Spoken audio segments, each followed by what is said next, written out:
আমাকে মুস্তাফিজ ভাই বলতেছে তুই এই সাইড থেকে বোলিং কর, ও যখন ক্রস খেলতেছে যদি মিস হিট হয় তাহলে বোল্ড হবে।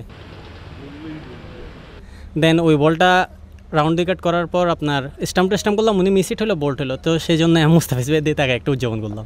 দুইজন নেট বোলার একের পর এক ডেলিভারিতে বিভ্রান্ত করছেন জাতীয় দলের ব্যাটারদের। শুধু বিভ্রান্ত না, স্টাম্পে বল হিট করছে, বল প্যাডে লাগছে, উইকেট নিচ্ছেন, সেলিব্রেশন করছেন। সেই দুই নেট বোলারকে আমরা পেয়েছি।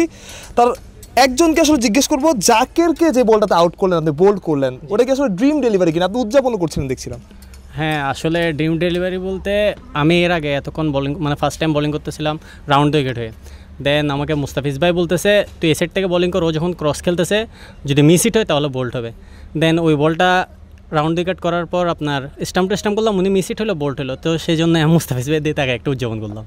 কি বলছে বল মুস্তাফিজ, যে খুব ভালো হয়েছে না, পারছো তুমি? হ্যাঁ, এই টাইপস বললো যে মোটামুটি ভালো হয়েছে। তুই যখন তোর অ্যাক্রস দ্য লাইন খেলে ব্যাটসম্যান টি-20-র ক্ষেত্রে, তখন ওইসব ব্যাটসম্যানকে রাউন্ড উইকেট বল করলে বলগুলো ভালো হয়, কারণ আমি ওই টেকনিকটা অ্যাপ্লাই করি, এতটুকু বললো। আরেকজন আছেন আমাদের সাথে, তার সাথে একটু কথা বলে আসলে কাকে কাকে আজকে আউট করলেন, কাকে কাকে বিট করলেন? না, আজকে আসলে আমার বোলিং করা হয় নাই, কিন্তু মুস্তাফিজের সাথে লং টাইম আড্ডা করা হয়েছিল, কারণ আমিও বামাতি ফাস্ট বলার। সে প্রসঙ্গে আমি জিজ্ঞেস করলাম যে মানে পেসারদের বোলিং লাইফস্টাইল কীভাবে হওয়া উচিত, মানে ওই জিনিসটা জিজ্ঞেস করলাম। সাথে ওনার থেকে উনি স্পেশালিস্ট কাটার, তো আমি কাটারটাও জিজ্ঞেস করলাম, মানে আপনি কীভাবে গ্রিপটা ধরেন ওই যে। তার পাশে উনি একটা জিনিস বললো, এটা খুব একটা সুন্দর একটা মেসেজ হতে পারে এটা আমাদের জন্য। সে হচ্ছে উনি মানে এখন বর্তমান সময়ের মধ্যে পেস বলারদের জিম অনেক কিছু এগুলো মেনটেন করতে হয়। উনি তার পাশে বলতেছে যে আমি কিন্তু ঠিকই আছে সব কিছুই বিশ্বাসী, কিন্তু আমি বেশি ন্যাচারালি বিশ্বাসী। তার প্রসঙ্গে একটা কথা বলছিল, উনি আইপিএলে আশিস নেহারার সাথে খেলছিল। আশিস নেহারা যখন খেলছিল, তো আশিস নেহারা বলে কখনো জিমে যেত না, উনি খালি বলতে থেরাপাইনে কাজ করতো, বিভিন্ন ধরনের স্ট্রেচিংয়ের কাজ করতো। বলতে আমি ওভাবেই বিশ্বাসী, তো দেখি যার যার বডির উপরে নির্ভর করে, তুমি কি জিম করবা নাকি ন্যাচারালি থেরাপাইন দিয়ে কাজ করে রেডি হবে, এটাই তোমার উপর নির্ভর করে। এর আগে আমরা আপনাকে দেখেছি নেটে বোলিং করতে, এবং আপনি উইকেটও নিচ্ছিলেন, যেটা বলছিলাম শুরু উদযাপনও করছিলেন। আসলে আপনি কাকে আইডল হিসেবে মানেন? আসলে আইডল হিসাবে বলতে আমার মিচেল স্টার্কই আমার আইডল।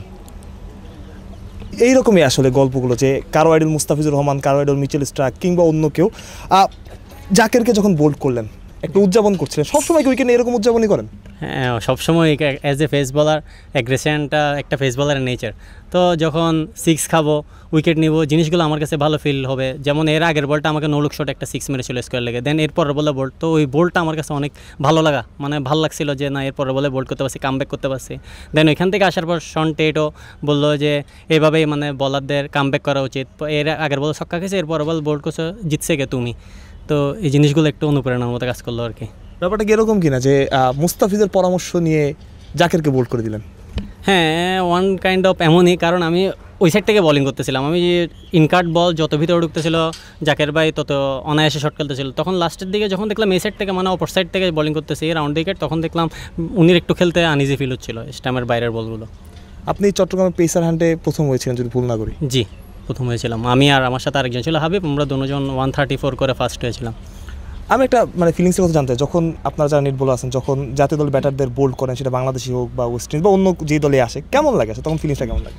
আসলে এই বিষয়টা তো অনেক প্রাউডলি আমাদেরকে কনফিডেন্স দেয়, যে আমরা যে অবস্থানে খেলি ওখানে অনেক আমাদেরকে কনফিডেন্স দেয় যে জাতীয় দলের প্লেয়ারদেরকে আউট করা বা ভালো বল করাটা, এই জিনিসটা অনেক কিছু বড়, আমাদের জন্য বড় প্রাপ্তি বলতে পারেন। মানুষ তার স্বপ্নের সমান বড়, এবং আমাদের সাথে যে দুজন নেট বোলার আছেন তারাও স্বপ্ন দেখেন, স্বপ্ন নিয়ে বাঁচেন, এবং মুস্তাফিজুর রহমান কিংবা শন টেটরা তাকে স্বপ্ন দেখাতে সাহায্য করেন। মুস্তাফিজুর রহমানও একদিন তাদের মতোই ছিলেন, কেউ চিনত না, আন করা ছিল, কিন্তু এখন মুস্তাফিজকে সবাই চেনে। একদিন হয়তো আমার পাশে যে দুজন বসে আছেন তাদেরকেও পুরো পৃথিবী চিনবে, এবং এই গল্পগুলো হয়তো অন্য কারোর জন্য অনুপ্রেরণা হবে। চট্টগ্রাম থেকে মাহফুজ প্রত্যয়, বিডি ক্রিক টাইম।